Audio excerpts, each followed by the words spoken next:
ప్రధానమంత్రి నరేంద్ర మోదీ ప్రజా వ్యతిరేక విధానాలను ప్రశ్నిస్తే దేశద్రోహం కేసులా అని కాంగ్రెస్ ఎంపీ రేవంత్ రెడ్డి ఆగ్రహం వ్యక్తం చేశారు. మంగళవారం ఆయన మీడియాతో మాట్లాడుతూ రైతు ఉద్యమానికి మద్దతిచ్చారన్న ఒకే ఒక్క కారణంతో దిశ రవిపై దేశద్రోహం కేసు నమోదు చేశారని ధ్వజమెత్తారు. కేంద్ర ప్రభుత్వాన్ని ప్రశ్నించిన బాధ్యత గుర్తు చేస్తే వారిపై 124A కింద కేసు నమోదు చేశారని చెప్పారు. జనవరి 26న రైతు ర్యాలీ సందర్భంగా రైతులపై దేశద్రోహం కేసులు పెట్టారని ఆయన మండిపడ్డారు. దేశద్రోహం కేసులు కోర్టుల్లో విచారణకు రాకుండా అడ్డుకుంటున్నారని రేవంత్ రెడ్డి వ్యాఖ్యానించారు. National Crime Record Bureau compiles all publishes information on crimes with publication crime in India under 120A 2014 onwards till 2019. अध्यक्ष महोदय, मैं 10 साल के लिए मांगा टिल करंट ईयर, मगर यहाँ पर जो रिप्लाई दिए 2019 तक रिप्लाई देकर वहीं पर छोड़ दिया. अध्यक्ष महोदय, this is incomplete answer. First point.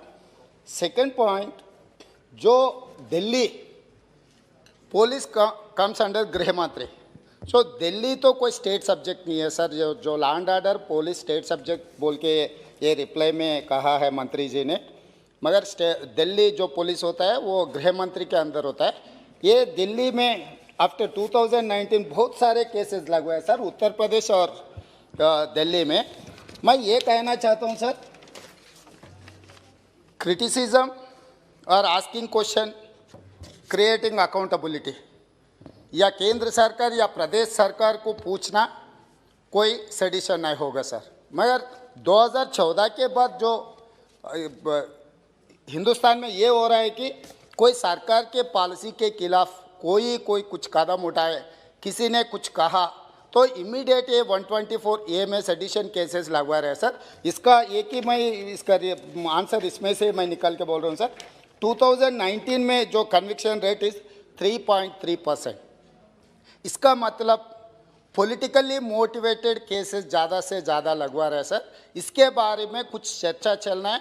और इसका ये है कि सर, ये अगर 4 साल 5 साल ये केस के अंदर अगर किसी को नौजवान कोई किसान नेता को या नहीं, तो प्रश्न क्या है? यस सर, हम प्रियम्बल वो इसीलिए बोल रहा हूँ सर.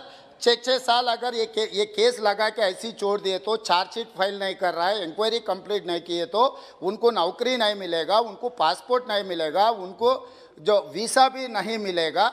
जो दिशा रवि जैसे किसान फार्मर को मदद दिए उनके ऊपर जांच लगा, मगर कोर्ट में तो कुछ प्रूव ही नहीं कर सका. इसीलिए मेरा सवाल ये है कि सर, केंद्र सरकार से अगर आप 1 साल के अंदर इसके बारे में अगर जांच नहीं किए, अगर इसका कन्विक्शन नहीं हुआ, ये चार्जेस ड्रॉप करने के लिए कोई केंद्र सरकार ने कोई प्रपोजल है. और दूसरा, ये 26 जनवरी 2021 के बाद जो किसान रैली होने के बाद बहुत सारे केसेस दिल्ली में लगवाए सर. ये चार्जेस पर सबका सब ये किसान के साथ आवाज़ उठाए बोल के एक ये झूठे इल्ज़ाम लगवा रहे. ये चार्जेस ड्रॉप करने का कोई प्रपोजल है क्या केंद्र सरकार का? Sir, thank you. अध्यक्ष जी. स्पीकर सर, गृह मंत्री जी ने टिल 2019 के इंफॉर्मेशन दे रहे हैं sir. I am asking 2019 to 2020, 2020 to 2021 till 26 January of 2021, क्योंकि ये किसान जो Delhi union territory comes under गृह मंत्री, तो यहाँ पर जो चार्जेस